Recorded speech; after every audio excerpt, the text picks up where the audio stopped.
it's your turn to ask some questions and contribute to the conversation. Because of course here we want to have some intellectual discourse. Any questions? Yes. What's your name? Yes, right here, turn forward. Yes. My name is Kavita. Kavita. Yes. I have a cousin named Claritha. Go ahead. Mama, I had a question about, I don't know, I guess my personal understanding of food insecurity involves a lot of social insecurity. Yes. And what I wanted to ask you was about not just when you were describing all of these stories of your people like putting the oyster shells back into the water, and what do you see as the disconnect between the passing of that kind of heritage knowledge down? Because I see a lot of it, especially with a lot of the local food stuff happening around Charleston. Yes. It seems as if it's isolated, like siloed. It's isolated and trendy, but it's not connected to the heritage and the cultures that have been growing here for so many centuries.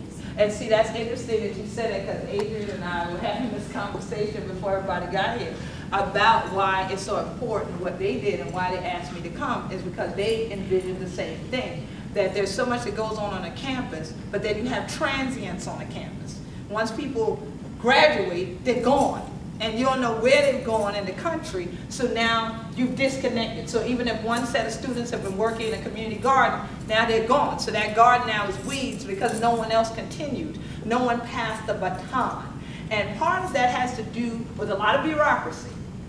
It has a lot to do with the fact that institutions tend to work within their four walls or within their white columns.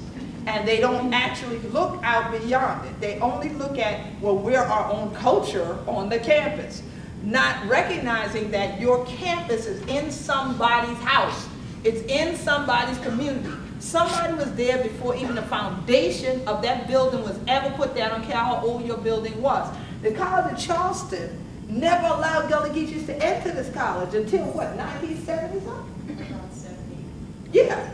So here it is, it ain't that long ago, that this is the first we're entering into it. So part of the disconnect is that in and of itself, where you have institutions not respecting a culture of a community at all, not thinking you have anything to offer. The other thing is academic arrogance. And what I mean is, anybody in their field thinks everybody else is ignorant, because you're not in my field. So when I speak to you in a certain jargon and you can't respond, you're ignorant. Okay, or I have a PhD. You're what? You're a freshman. Oh my God. Okay, so that disconnect comes because of individuals that are arrogant, that don't look at, no, if I have it, I owe someone to teach or assist or work with someone else that's coming, as opposed to, I got mine, you better get yours. Okay, that goes on all over the world. That's not pertaining to any particular culture.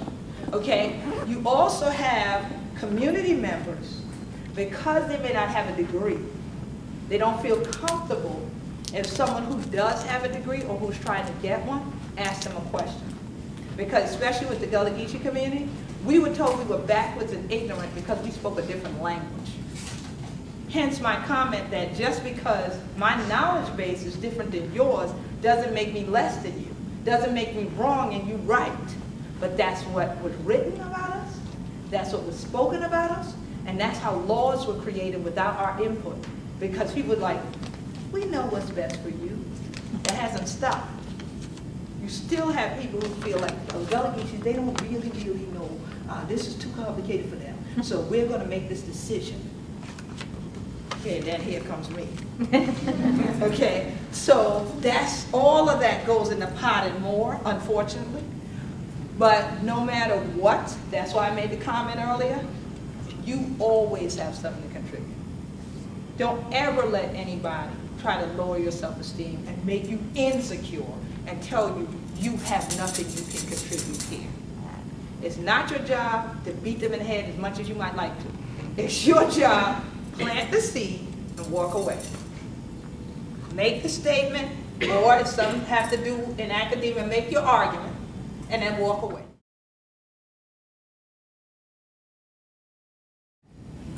I was being asked by elders along the coast in different states to say, look, they had already seen the work I did with my organization, the Gullah Geechee Sea Island Coalition, to bring national and international attention onto the fact that we are still here, number one, and that we can speak for ourselves, number two, and that we were never ignorant backward people, okay? So now it was, okay, wait a minute. We're getting pushed off the islands because of what they call development, I call destruction. There's too many golf courses, gated areas, they're damaging the water, we can't harvest sweetgrass, we can't harvest herbs. Something has to give. We're getting taxed off, people have gotten murdered for their land, okay? All of this, what can we do? We see the work you've done. If we all come together, would you be the leader? And I said, well, you know, I don't need no title, nothing. What y'all need done, I can go do. Okay, we ain't asked you that. Gullah Geechees are very straightforward. We ain't asked you that. Yes, ma'am, yes, sir, you're right. They said, no. If we form in some type of body, as a group, as our nation, as something like this, we will need a leader. Are you willing to do it? I said, number one, if the community wants it, and if God ordains it, there's nothing else I will be able to do. That then led to a petition called Who Speak for We. Elder Colleytown, that you see right here, has started the Colleytown Gullah Geechee People Foundation. They were instrumental in leading what was a year-long election. Not like the one we have that's a day in the U.S., a year. Making sure these petitions were online. They were out at Gullah Geechee events. They were at Gullah Geechee churches, community centers, under the oak tree, wherever. To make people know, for the first time in history, Gullah Geechees from North Carolina, South Carolina, Georgia, and Florida were voting for their own leader. Not somebody we saw on TV talk about, I'm going to lead y'all. No, somebody they felt had done the work. They said, any other names, put them up against this name on Quet a good wine. That's going to be the vote. No other name came up. This one-year election took place. Then United Nations observers were watching the whole thing. We said we're going to have a public confirmation ceremony, but it's going to be an African traditional ceremony called an installment. That took place at Sullivan's Island. Why Sullivan's Island? It's federal property. Why Sullivan's Island? It was also the place where over 40% of all Africans enslaved in North America came. Our ancestors told us, come back there. Because this time we need you there by your own choice. Because when we were there, it wasn't by our own choice. When we came there was international media there were UN observers there, there were federal, US federal observers there, and the question was asked, who agrees with the vote? Everybody agreed with the vote. Anybody who didn't agree with the vote, they could have burned my body in effigy or whatever. Didn't happen. After that, that solidified it, that I was now the elected head of state. We presented our Gullah Geechee Nation Declaration to the public. A year later, we came back to Sullivan's Island. Again, it was advertised internationally, and we presented our Constitution. We then had a Wisdom Circle Council of Elders. Wisdom Circle Council of Elders then later worked to get together what we also now have as our Assembly of Representatives. And so that's the shortest version, actually, of being able to tell you how I got where I am now. But you jumped a big step to talking at the United Nations. How did you? How did I talk at the United Nations in the first place? It was because with the work I'd done with the Gullah Geechee Sea Island Coalition, there was an NGO with consultative status with the UN that actually had been founded, I didn't know it at the time, by a Gullah Geechee man named Dr. Yusuf N. Clyde, God rest his soul. He is an international human rights lawyer. He had been observing, without ever making any contact with me, the work and the progress that was being made with the Gullah Geechee Sea Island Coalition. This got known on an international platform, and I had no idea. I got a call one day, and I've gotten many calls like this since. I got an email first that said, Dr. Yusuf and Clyde of this NGO would like to talk to you. Can we arrange a phone call? Sure, here's a number.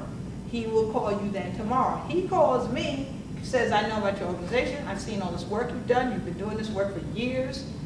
Would you like to take your issue before the United Nations? I'm in New York City at that time. So I'm thinking, he may jump on the subway and go to the UN. I said, yes, of course. They said, okay, we'll get back to you. So now they need this information stuff from me. I sent it. A month later, they say, your e-ticket will come to you tomorrow. E-ticket for what? They said to go to the UN. But I take subway, right? I said, token. So no. You're going to the UN where real things happen. Where the real business is done. You're going to Switzerland. So you have a passport? Oh, I gotta get one. Okay?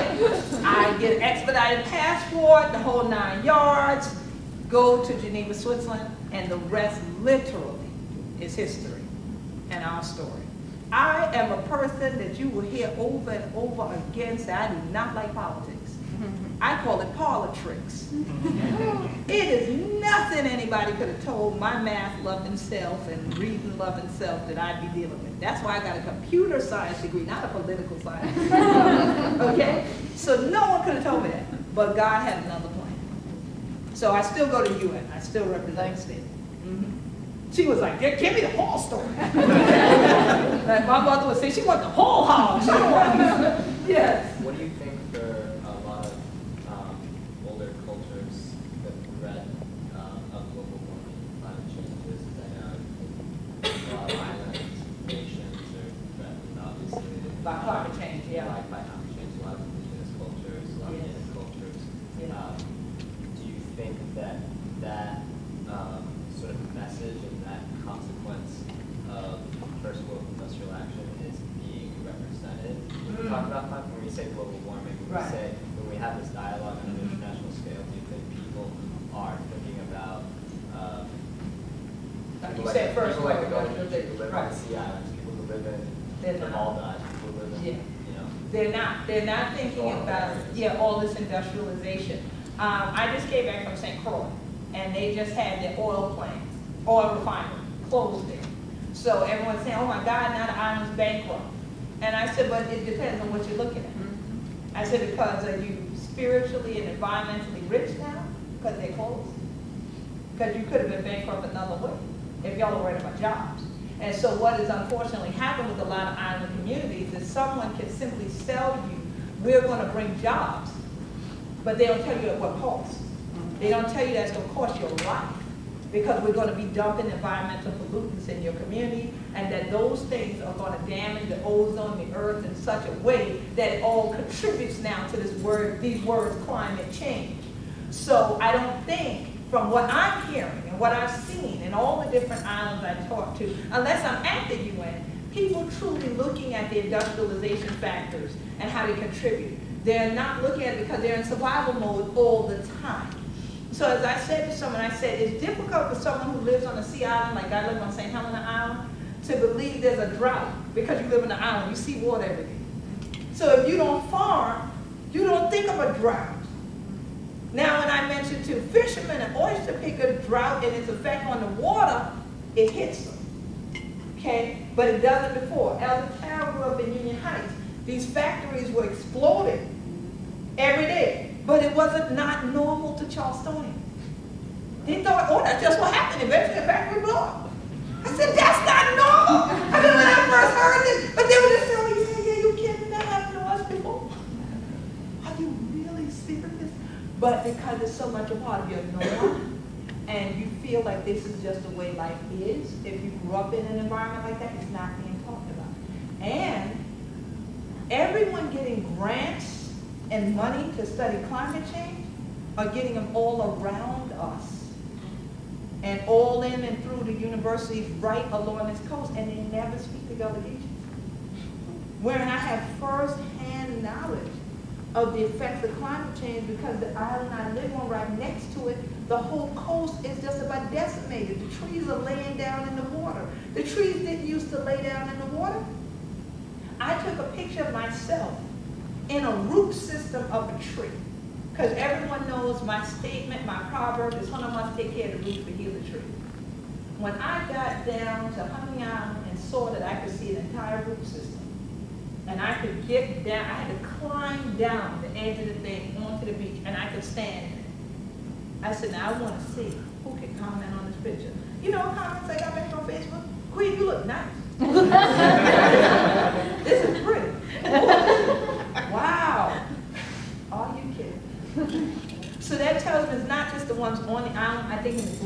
discussion. We're not dealing with the matter. You know, we're having cute events. People now everybody want to have a community garden. We got to do more than that. Yeah. So I'm glad you asked that question. But I think it's because of lack of knowledge of how all these pieces come together, because climate change scientists don't know all of it. You know, and the politicians don't want to touch it. Because they'll be afraid to hug a tree. You know, a lot of them. Any other questions? Yes, sir. I was waiting on you all evening. Well, it just seems as though it would be difficult for one nation to exist without another nation.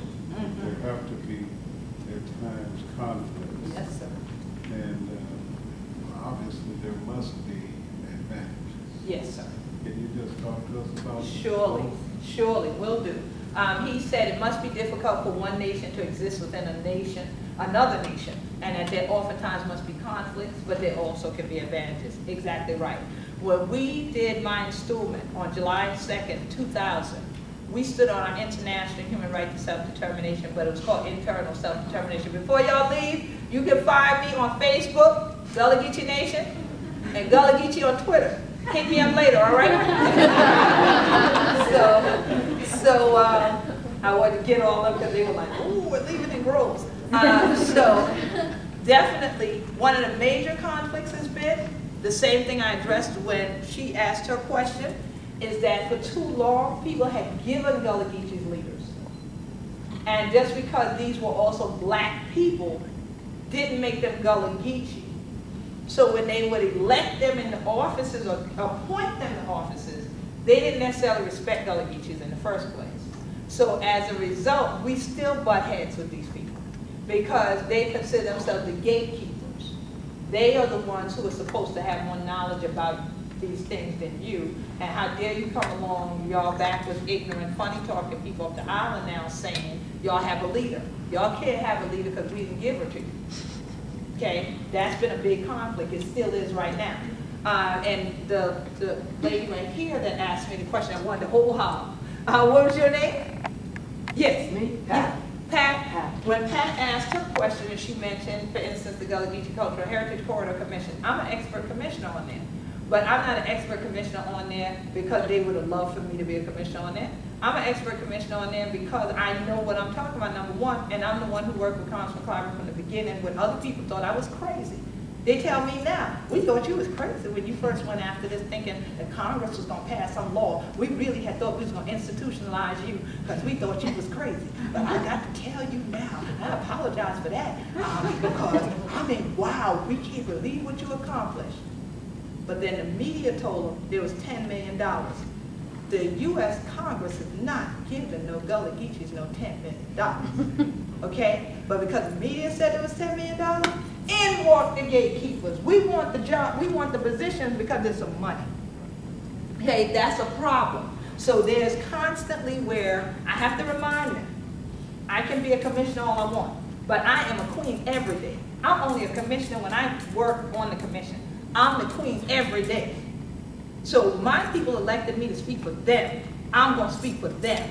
I'm not going to speak however, whatever other language you all want to translate things to and interpret it. I'm going to speak for us. So that's always a conflict because then it becomes do away with her. There has been a strategic plan, don't cover her in the media. We've had media people come tell us who called their office to tell them don't cover her in the media.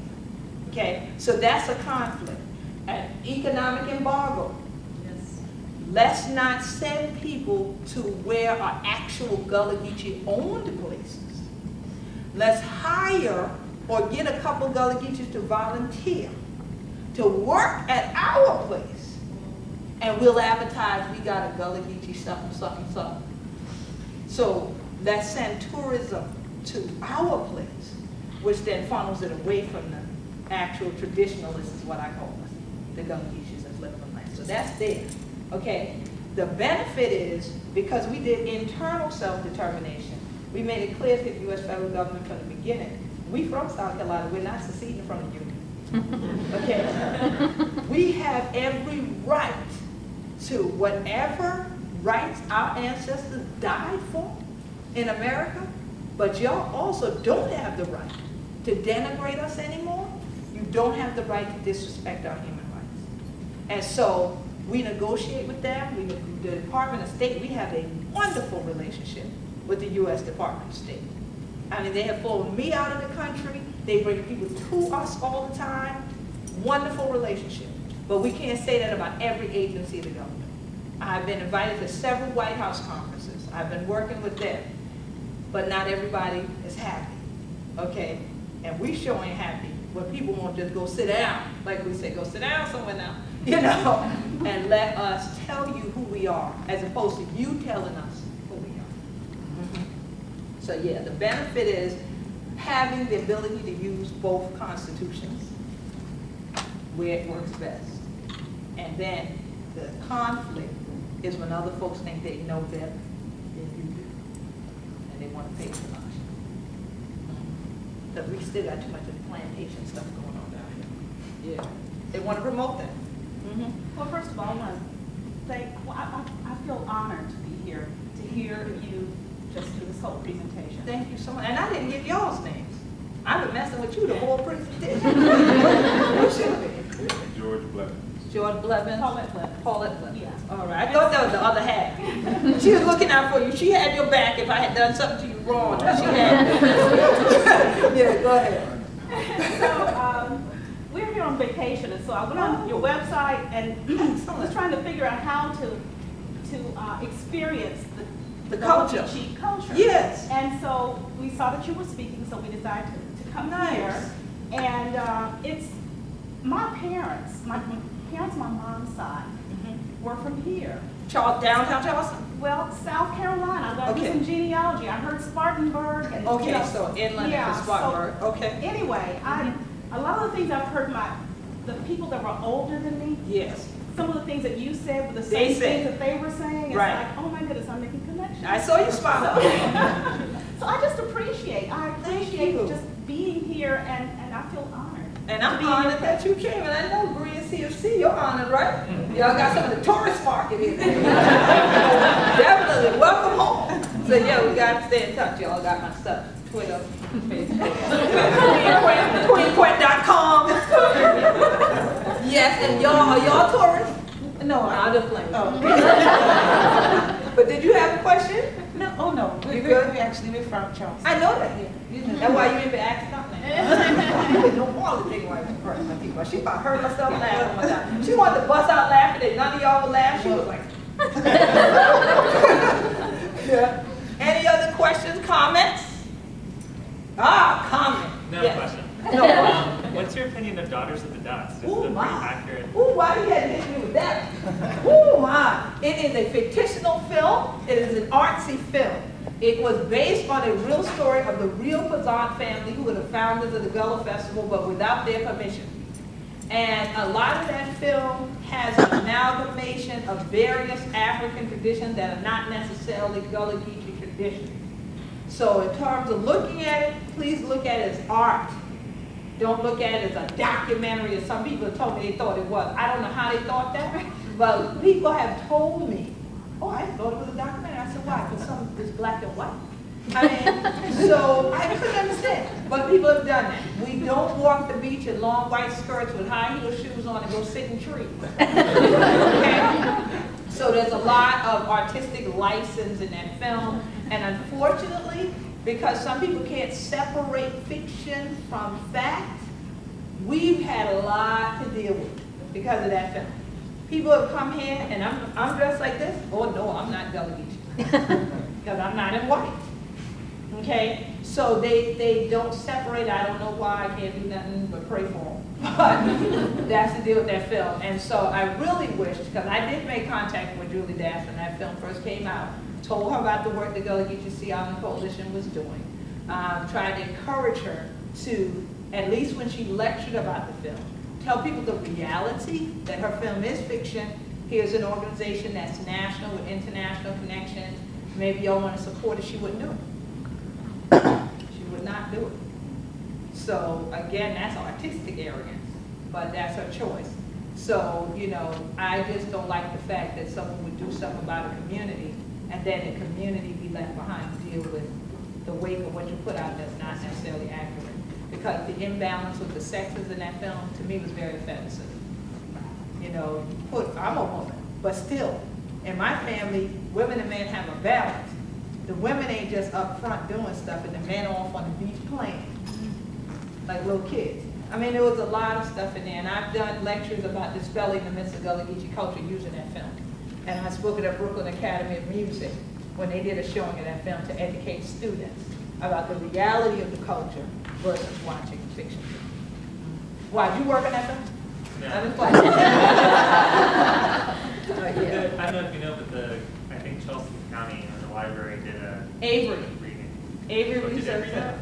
Yeah, I know they did a whole showing of it, Yeah. a whole weekend. But And you also notice the- I wasn't on the list. Yeah, the Yeah. library was trying to get everybody to read it. Oh, At really? the same time. Okay, I didn't know that part. Did they have you read the making of too? Or just the script? Just the script maybe? Yeah.